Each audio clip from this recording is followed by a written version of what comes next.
இந்த சேனலுக்கு இப்போதான் ஃபர்ஸ்ட் டைம் வரீங்க அப்படின்னா ரெட் கலர் பட்டன் ப்ரெஸ் பண்ணி சப்ஸ்கிரைப் பண்ணுங்க.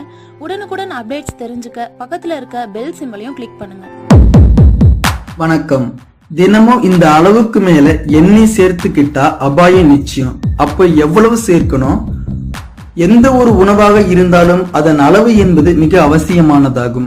எப்படி உணவில் இனிப்பு, உப்பு, புளிப்பு போன்றவற்றை அளவோடு சேர்க்கிறோமோ அதே போன்று இந்த எண்ணெய் விஷயத்திலும் நாம் மிகவும் ஜாக்கிரதையாக இருத்தல் வேண்டும். அதிக எண்ணெயை சேர்த்தால் எப்படி அபாயங்கள் உண்டாகும் என்பதே நமக்கே நன்கு தெரிந்த ஒன்றுதான். அதில் குறிப்பாக கவனிக்க வேண்டிய விஷயம் என்னவென்றால், ஒவ்வொரு எண்ணெய்க்கும் தனித்தன்மை உண்டு என்பதை தான். சில வீடுகளில் சூரியகாந்தி எண்ணெயை பயன்படுத்துவார்கள், சில வீடுகளில் கடலை எண்ணெயும், சில வீடுகளில் ஆலிவ் எண்ணெயும் பயன்படுத்தும் பழக்கம் உண்டு. மொத்தம் பொதுவாக ஒரு நாளைக்கு இவ்வளவு எண்ணெய் தான் சேர்த்துக் கொள்ள வேண்டும் என்பது நம்மால் கூட இயலாது. ஒவ்வொரு எண்ணெய்க்கும் அதன் தன்மையை பொறுத்தது. எவ்வளவு அளவு சேர்க்க வேண்டுமோ என்பதை முதலில் அறிய வேண்டும். இந்த பதிவில் வீடுகளில் நாம் சமைக்கும் பயன்படுத்தும் பலவித எண்ணெய்களின் தன்மையை பொறுத்து அவற்றை எவ்வாறு உபயோகப்படுத்த வேண்டும் என்பதை பற்றி விரிவாக பார்க்கலாம். காரணம் என்ன? ஒவ்வொரு எண்ணெய் வகையின் தன்மையும் அதன் அடர்த்தியும் பண்பையும் முற்றிலுமாக மாறுபடும். சில எண்ணெயில் நல்ல கொலஸ்ட்ரால் அதிக அளவில் இருக்கும், சில எண்ணெய்களில் கெட்ட கொலஸ்ட்ரால் அதிக அளவில் இருக்கும். இந்த தன்மையை ஆராய்ந்த பிறகுதான் நாம் அவற்றை எவ்வளவு அதிகம் சேர்க்க வேண்டும் என்பதை முடிவு செய்ய இயலும். தேங்காய் எண்ணெய். ஆரோக்கியம் அதிகம் கொண்ட தேங்காய் எண்ணெய் உணவில் சேர்க்கும் போது சற்று ஜாக்கிரதையாக இருத்தல் வேண்டும். காரணம், இவற்றில் 90% கொழுப்பு அமிலங்கள் உள்ளதால் தான். மேலும் இவை நல்ல கொலஸ்ட்ராலை உற்பத்தி செய்ய உதவும். நீங்கள் தேங்காய் எண்ணெயை பயன்படுத்துவதாக இருந்தால் 3 அல்லது 4 ஸ்பூனிற்கு மேல் ஒரு நாளைக்கு பயன்படுத்தக்கூடாது. சூரியகாந்தி எண்ணெய். வைட்டமின் இ நிறைந்துள்ள சூரியகாந்தி எண்ணெயை உணவில் சேர்த்துக் கொள்வதால் பல நன்மைகள் உண்டாகும்.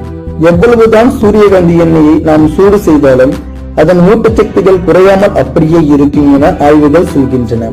இதனை ஒரு நாளுக்கு 3 ஸ்பூன் அளவு எடுத்துக்கொள்வது சிறந்தது. ஆலிவ் எண்ணெய். கெட்ட கொலஸ்ட்ராலை குறைத்து நல்ல கொலஸ்ட்ராலை அதிகரிக்க செய்ய இந்த ஆலிவ் எண்ணெய் உதவுகிறது. சமையலுக்கு மற்ற எண்ணெய் வகைகளை விடவும் இது மிக பெரிதாக இருக்கும். இதனை ஒரு நாளைக்கு 3 முதல் 4 ஸ்பூன் அளவுக்கு சமையலுக்கு பயன்படுத்திக் கொள்ளலாம். பனைமர எண்ணெய். பனப்பழத்தில் இருந்து தயாரிக்கப்படும் இந்த எண்ணெய் அவ்வளவு நல்லது கிடையாது. உணவில் இந்த வகை எண்ணெயை சேர்க்க விரும்பினால் குறைந்த அளவு பயன்படுத்துவது நல்லது. முடிந்த அளவுக்கு இந்த வகை எண்ணெயை தவிர்க்கலாம் என மருத்துவர்கள் கூறுகின்றனர். கடலை எண்ணெய். குறைந்த அளவிலேயே இதில் கெட்ட நிறைவேற்றுள்ள கொழுப்புகள் உள்ளன. ஆதலால் இதை சமையலில் பயன்படுத்துவது நல்லது தான். கடலை எண்ணெயை 3 ஸ்பூன் அளவு ஒரு நாளைக்கு எடுத்துக் கொள்ளலாம் என உணவியல் நிபுணர்கள் ஆலோசனைகள் தருகின்றனர். கொட்டைகளில் இருந்தது. தாவரங்களில் கொட்டைகளில் இருந்து பெறப்படும் எண்ணெயானது அந்த அளவிற்கு நல்லது கிடையாது.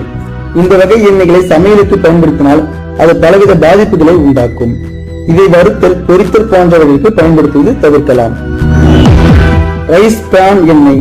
அரிசியின் வெளித்தோலில் இருந்து பெறப்படுவதுதான் இந்த வகை எண்ணெய். இதில் ஒரிஜினல் என்கின்ற முக்கிய பல பொருள்கள் இருப்பதால் கொலஸ்ட்ரால் அளவை சீராக வைத்துக் கொள்ளலாம். இது சமையலுக்கும் பயன்படுத்திக் கொள்ளலாம். 3 முதல் 4 ஸ்பூன் வைரஸ் பிரான் எண்ணெய் ஒரு நாளைக்கு சிறந்ததாகும். ஆராய்ச்சி. எந்த வகை எண்ணெயாக இருந்தாலும் அவற்றை அளவாக நாம் பயன்படுத்தி வந்தால் எந்தவித பாதிப்புகளும் உண்டாகாது. ஒரு நாளைக்கு 3 முதல் 4 ஸ்பூன் அளவு எண்ணெய் சேர்த்துக் கொள்வது உடலுக்கு நல்லது. அதன் அவ்வளவு மீறினால் சில அபாயங்கள் நிச்சயம் உண்டாகும் என ஆய்வுகளின் முடிவுகள் சொல்கின்றன. பாதிப்புகள். எண்ணெய் உணவில் அதிக அளவில் சேர்த்துக் கொண்டால் முதலில் வரக்கூடிய பாதிப்பு கொலஸ்ட்ரால் தான். பிறகு உடல் எடை கூடுதல், இதய நோய்கள், மாரடைப்பு, இரத்த ஓட்டம் பாதிக்கப்படுதல் போன்ற பல பிரச்சனைகள் கடுமையாக உண்டாகும். அதை எப்போதும் நினைவில் கொண்டு செயல்படுங்கள். எனவே மேலும் விவரங்களை தெரிந்து கொள்ள சப்ஸ்கிரைப் செய்க. நன்றி.